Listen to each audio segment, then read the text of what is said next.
Muy, pero muy buenos días, mis queridos hermanos, al que el Señor llama, capacita, al que envía, acompaña, siempre gozosos, conectados a Jesús a través de la Biblia. Todos juntos, rumbo al cielo.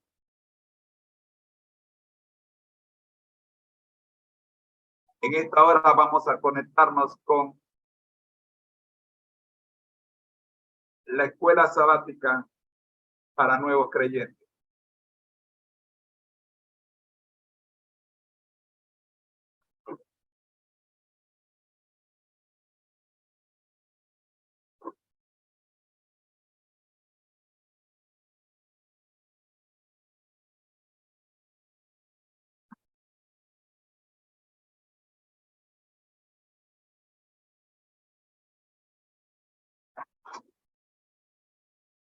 En la huella de Jesús es el primer trimestre. Crecer en Jesús es el segundo trimestre. El poder de la palabra de Dios, tercer trimestre. Y cerraremos el año con En Marcha con Jesús. Nuestra lección para el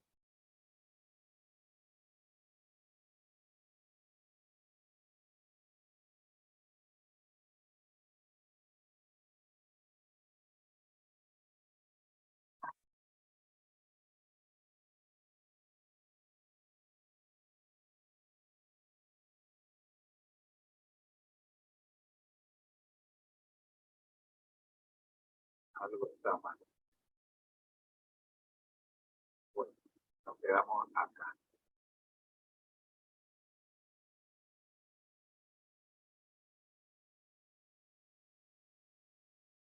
Vamos a tener que quedar aquí. Nuestra lección para esta semana es la lección número 4.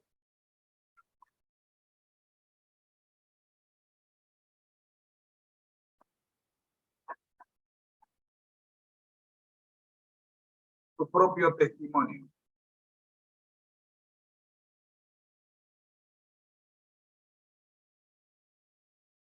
Las preguntas a resolver esta semana son: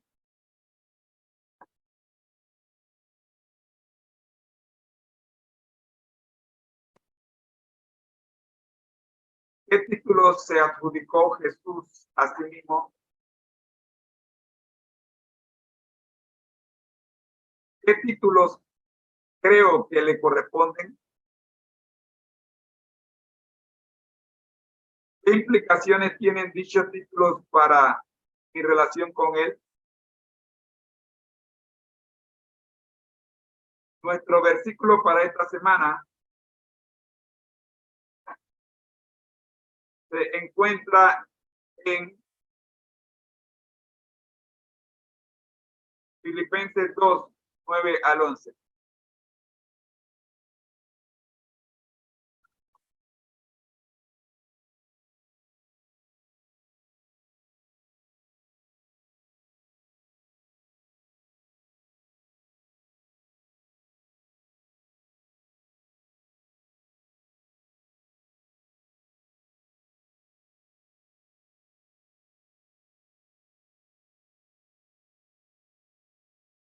Filipenses 2, 9 al 11.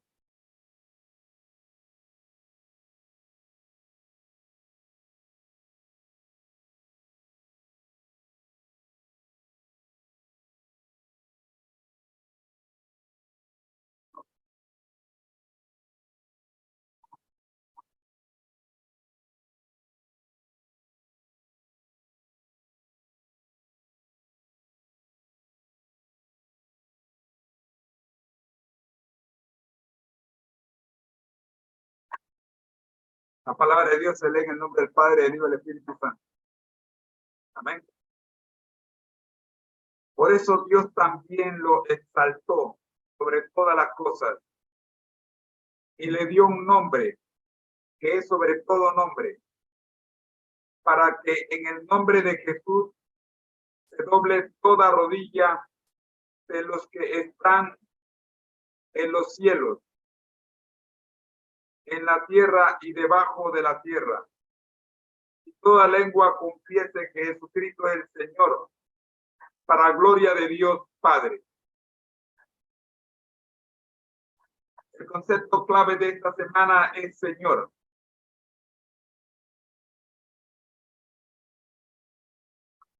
Título que abarca desde el sentido de Maestro Supremo hasta el referirse a cualquier persona como autoridad. Cuando los primeros cristianos utilizaban la expresión Señor para referirse a Jesús, estaban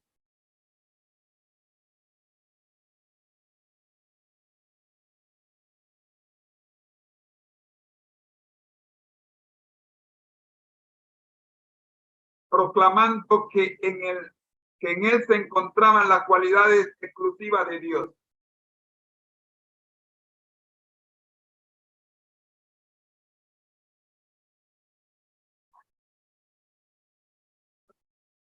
En la traducción en griego del Antiguo Testamento, que se cita en los evangelios y las epístolas,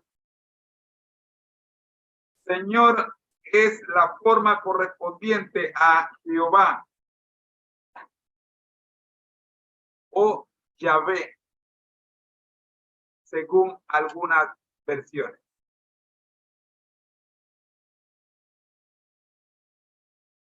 La semana pasada vimos algunos de los títulos que se utilizaron para referirse a Jesús. Esta semana estudiaremos acerca de los títulos que Jesús se aplicó a sí mismo. El primero de ellos, el Mesías. Durante el primer siglo, el típico método de enseñanza de los rabinos consistía en contestar las preguntas de sus discípulos. En Marcos 8 se presenta una admirable sesión didáctica en la que Jesús invierte el método y él les hace una pregunta a los discípulos.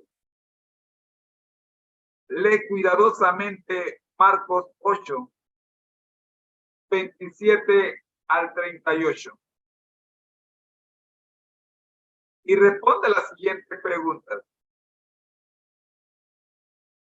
¿Qué importante pregunta les hizo Jesús? La pregunta que Jesús les hizo fue, ¿quién dice la gente que soy yo? ¿Qué respondió Pedro? Pedro respondió, tú eres el Cristo.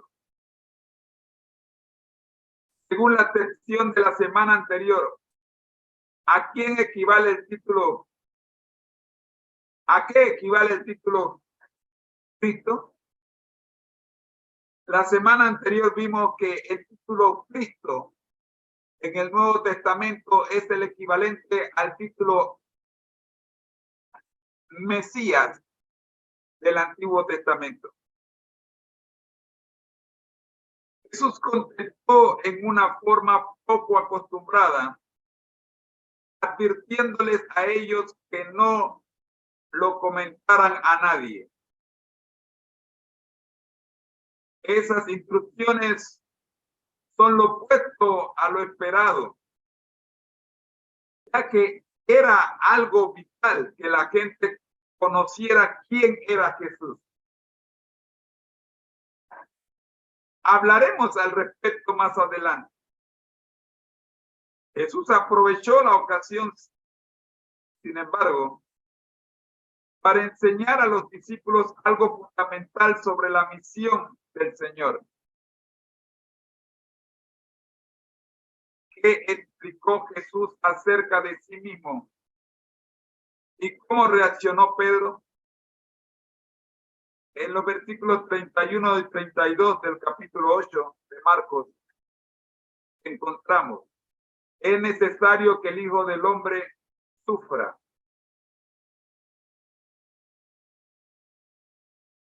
Le tomó aparte y le reprendió. Pedro no deseaba un futuro trágico para su maestro.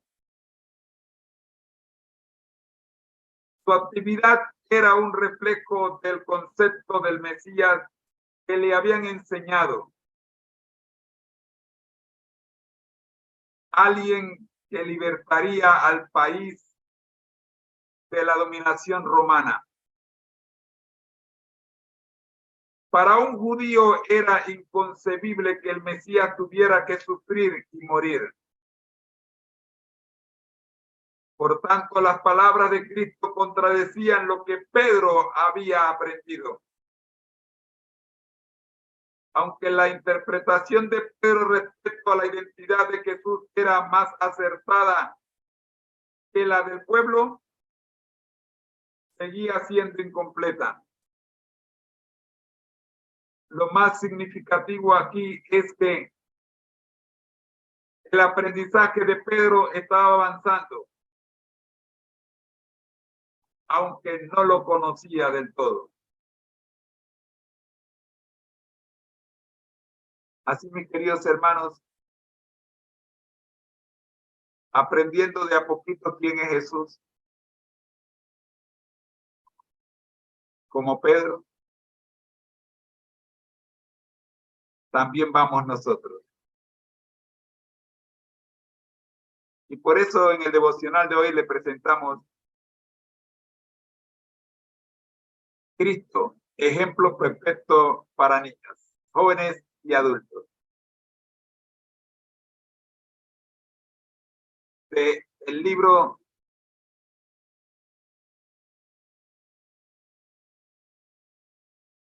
Reflejemos a Jesús. Vemos la reflexión del día de hoy.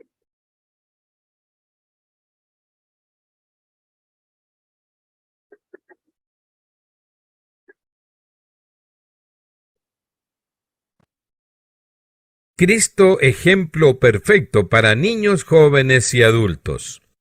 Y Jesús crecía en sabiduría y en estatura y en gracia para con Dios y los hombres. Lucas capítulo 2, versículo 52. El hombre ha caído. La imagen de Dios en él se ha distorsionado. Por la desobediencia sus inclinaciones se han depravado y sus poderes se han debilitado, y es incapaz aparentemente de esperar otra cosa que no sea tribulación e ira. Pero Dios por medio de Cristo ha provisto una vía de escape y dice a cada uno: sed pues vosotros perfectos. Mateo 5:8. Dios se propone que el hombre vuelva a ser recto y noble, y él no será frustrado. Envió a su Hijo a este mundo para cargar con la penalidad del pecado y mostrar al hombre cómo vivir una vida sin pecado. Cristo es nuestro ideal.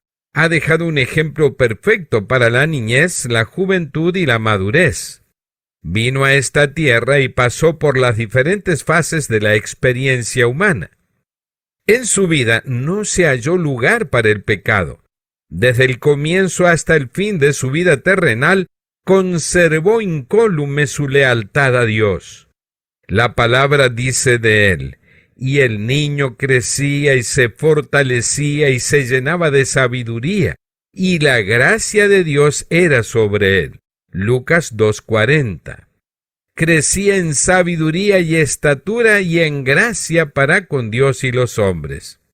El Salvador no vivió para agradarse, no tuvo un hogar en este mundo, solo el que le proveyeron la bondad de sus amigos, y sin embargo, estar en su presencia era el cielo. Día tras día afrontó pruebas y tentaciones, pero no cayó ni se desanimó. Siempre era paciente y alegre, y los afligidos lo saludaban como un mensajero de vida y paz y salud. Su vida no tuvo nada que no fuera puro y noble. La promesa de Dios dice: seréis santos porque yo soy santo. Levítico 11:44. La santidad es el reflejo de la gloria de Dios, pero para reflejar esta gloria debemos cooperar con Dios. El corazón y la mente deben vaciarse de todo lo que conduce al mal. Debemos leer y estudiar la palabra de Dios con un sincero deseo de obtener fuerza espiritual. Esta palabra es el pan del cielo. Los que la reciben y la hacen parte de su vida se fortalecerán con el poder de Dios. El objeto de todo lo que Dios hace por nosotros es nuestra santificación. Él nos escogió desde la eternidad para que seamos santos. La voluntad de Dios es vuestra santificación. Primera de Tesalonicenses 4:3. ¿Es también la voluntad de ustedes que sus deseos e inclinaciones sean conformados a la voluntad divina? Vivir la vida del Salvador, vencer cada deseo egoísta, cumplir valerosa y alegremente nuestro deber hacia Dios y los que nos rodean, nos hará más que vencedores y nos preparará para estar ante el trono blanco sin mancha ni arruga, con las ropas lavadas en la sangre del Cordero. Las señales de los tiempos, 30 de marzo de 1904. Gracias por escucharnos. Ahora queremos invitarte a compartir los tesoros que Dios ha puesto en tus manos. Visítanos y comparte en www.devocionmatutina.com.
Ok. Disculpen. Vamos no sé si qué hacer. Bueno,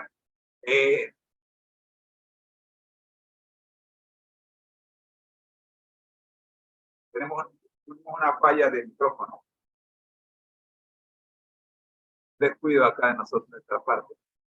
Pero bueno, ya mañana corregiremos este detalle.